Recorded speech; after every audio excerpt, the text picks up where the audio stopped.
What's going on, guys?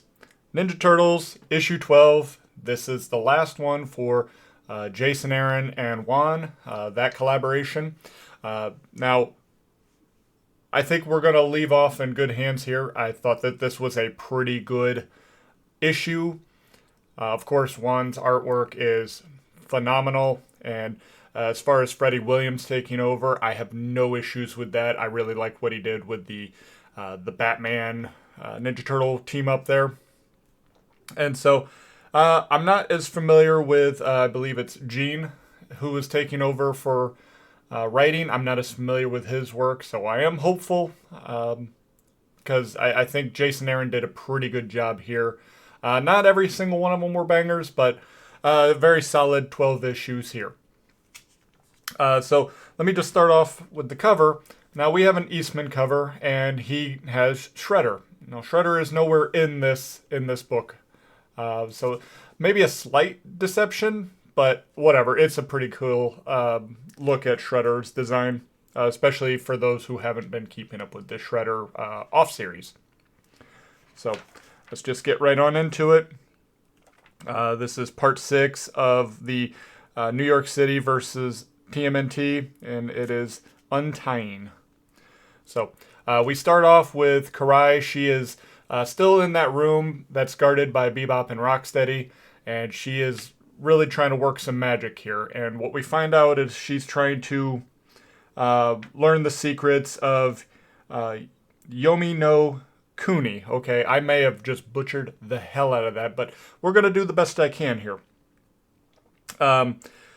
So what that is just dealing with things of the afterlife. Now, I'm not sure if she's trying to resurrect anybody in particular, or if she's just simply trying to communicate with them and learn secrets about it and whatnot. So that's not entirely clear, but we do have some inner monologue, and we'll learn that that is Splinter. And right now, he's talking about, just New York being with millions of rats, lots of rats. So we have a quote here.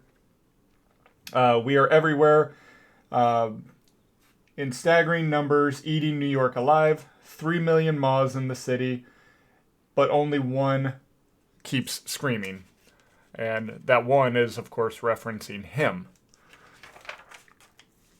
So we then cut over, and if you've been keeping up, in issue 11, we see that this is District Attorney Hale, and he has been transformed by Karai using some dark magic into this mutant monstrosity here.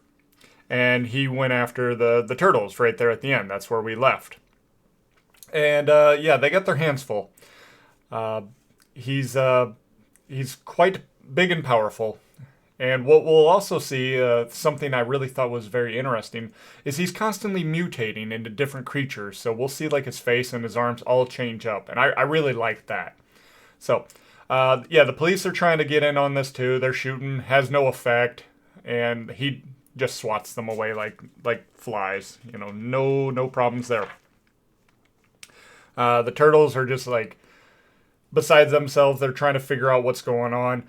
Donnie here, he's already kind of hinting, okay, he's probably mutated through dark magic, and before he's able to kind of give his interpretation of who might be behind this, he gets snatched up by Hale. Hale then reveals himself, and Donnie's like, oh shit, because he starts to kind of speak like he's in pain, and Donnie's like, hey, I can't imagine what kind of pain you're going through. We'll do the best we can to help you out. And before anything comes of this, you see like the face change to a more angry face, and the anger is taken back over. And Hale says, "Don't need judge, jury, anyone to sentence turtles. He'll do it himself." And he just finds them all guilty as he just starts bashing Donnie into like a car and starts turning on the others again. And while they're dealing with him, and now we've seen his face has turned into more of like a hammerhead shark, April is over here trying to get the rest of the civilians and the police just to get the hell out of the way. Hale notices her and starts to wind up a swing here, but we see the rats once again coming to April's aid, which is good because I'm like, as far as I know, there is no way that she's going to be able to withstand this kind of hit. It's to my knowledge, April has no special powers. Again, as far as the series that this is tied in with, I'm only about 60 some odd issues in. So, like I said, I have no knowledge of her having any kind of superpower, so her being able to take on a big monstrosity would be a huge red flag. But the rats are able to crawl up and distract him long enough. And the brothers, they all see this, and they're starting to wonder if that is Splinter. And Donnie's like, yeah, we're going to have to try and help him out if we can, but first things first, we got to deal with Hale. And by doing that, we need to kind of come together. Raph's like, well, haven't we been doing that? He's like, yes, we've been starting, but we need to be as like one body, mind, and spirit, kind of thing. Working as a cohesive unit all through each aspect. Like they've been doing so in body, but now they need to link up in mind and spirit. And so Donnie's trying to do like the little circle, everybody's hands in the middle, go team kind of thing. And, Raph is not about that life. So he's being stubborn, but at the same time, they're all kind of understanding what it is. So he's on board. He's just not standing in the damn circle. And so they're still fighting like brothers, but it's in a more friendly tone. And yeah, they are working as the cohesive unit. And even, Donnie does recognize this. And here we have some more of like Juan's. The thing that he's really brought in that I really like, where we get like this little color as they're throwing blows at their enemies. We see like the orange for Mikey, the red for Raph, blue for Leo, and then like a big purple blast here for Donnie. And I really like that little touch that gets brought in. Juan does a fantastic job with this, and it is something I really like. So yeah, Hale is down.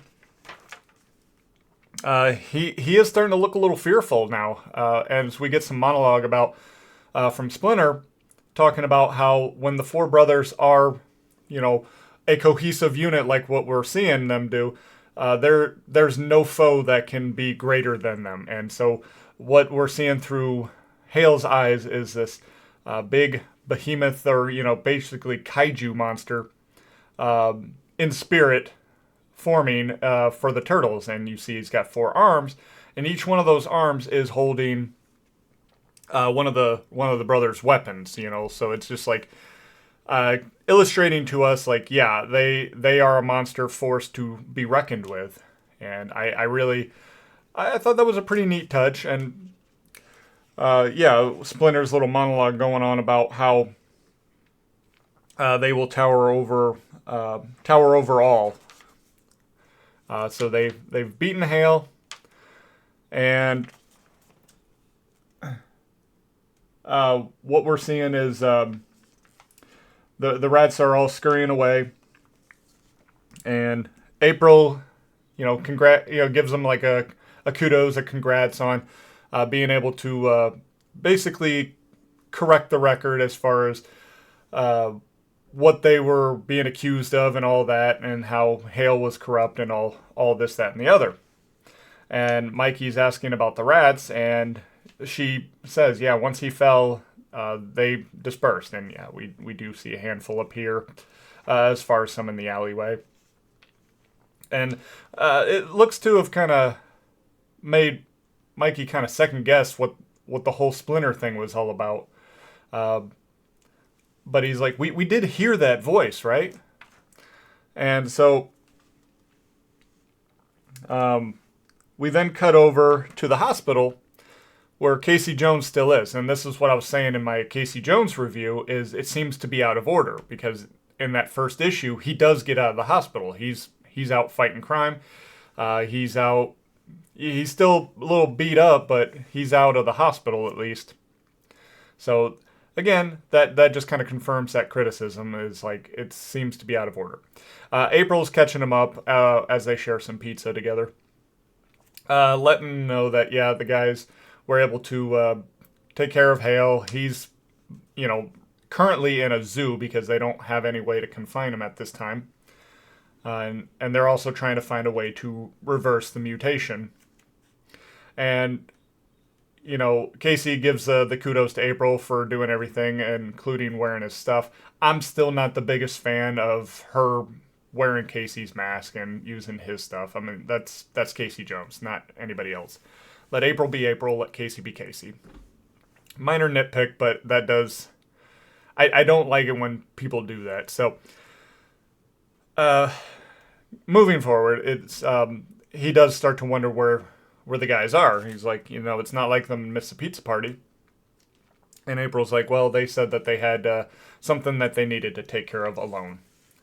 So then we cut over to the city. We see, all the signs are praising the turtles. They're heroes now. Everybody's loving them again. We go down into the sewer, and we see the four brothers sitting around the dead rat, who has been our Splinter representative here, and they're wondering what's going on. Like, why can't he communicate with us? And so Donnie has a theory that maybe Splinter's kind of stuck between life and death, and he needs a guide. They're like, well, how do you know that? He's like, I don't know. Honestly, I'm kind of just winging it.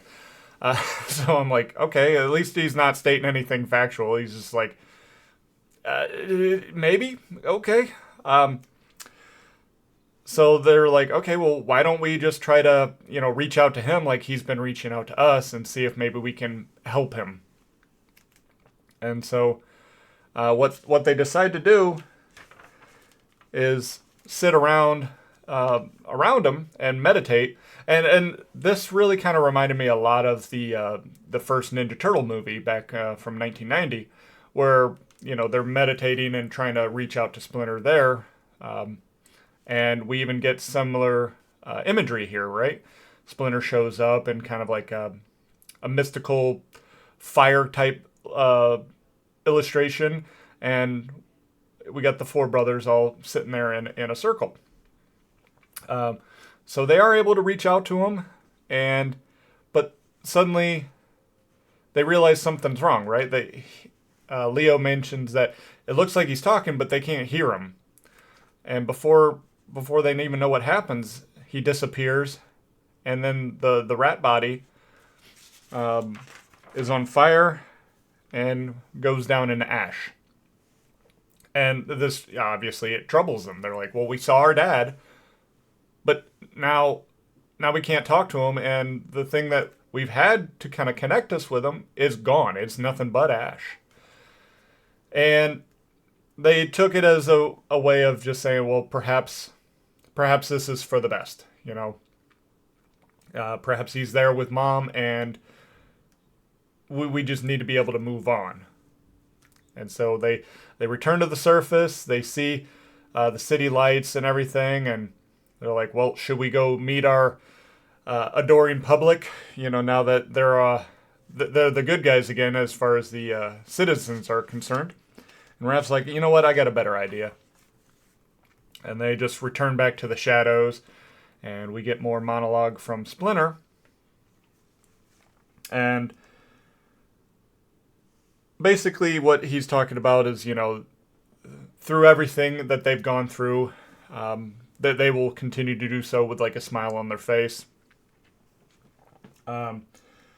But then he goes on to say, as we cut over to Karai, as she is quite frustrated with her failure, so it seems, at communicating with the afterlife and learning the secrets.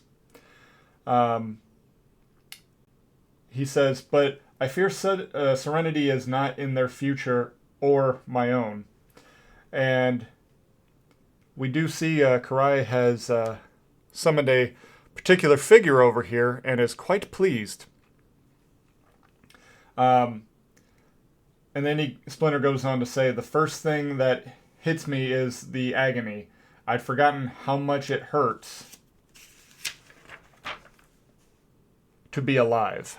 And so Splinter is back. And I gotta say, I had some mixed feelings when I first saw that. Because, again, where I'm at in the series, Splinter is still alive and well. He's doing just fine. He is currently the leader of the Foot Clan. I know around I believe it's actually issue 100, he does die. And so I was thinking about this, and I'm like, okay, we have had to deal with the brothers, Splinter, all being resurrected from when they were just regular humans. After Orokusaki killed them, they came back as the turtles and Splinter. And I had to kind of think about it. I'm like, all right, does all this add up? And I'm like, okay, yeah, because we've seen that Shredder has also had to be resurrected, and I do believe that is the same kind of energy that Karai is trying to focus here. So at the end of it all, yes, I am a-okay with this. I had to think about it though. I was like, does it add up? And I'm like, for now, yes. From what I've seen, nothing has made me think that this is against what we've already experienced through this series and the series prior from 2011. That this is kind of continuing. So, yes, I'm a-okay with it. The other thing that I was considering as far as whether or not I was okay with this is, at some point I was like, okay, perhaps this means that Leonardo is going to take over the role as like the leader that everybody needs to look to rather than Splinter, right? Like Splinter was kind of helping guide them back together, and then Leo was going to take over. Yes, that still would have been nice to see. But that still may yet be the case, where Splinter is still there to kind of maybe help guide them, shepherd them even if they start to lose their way, because Raph, he has issues with Leo's direction from time to time, and sometimes you got to have Splinter there to kind of help corral him back. And so that very well might be the case. Also, I wanted to make sure that it's not going to lessen the effect of losing Splinter in issue 100 to begin with. And so that series ended at issue 150, and we're 12 issues in. So that's 62 issues in between when he died and when he came back, plus whatever spin-offs may be tied in with it. So I think that is enough where it doesn't lessen the overall effect of losing Splinter had, and bringing him back will still have a nice major role to play yet. So I'm at the end of it all, after giving it a little bit of thought here, I think I'm a-okay with it. We'll see what happens. I'm at least on board.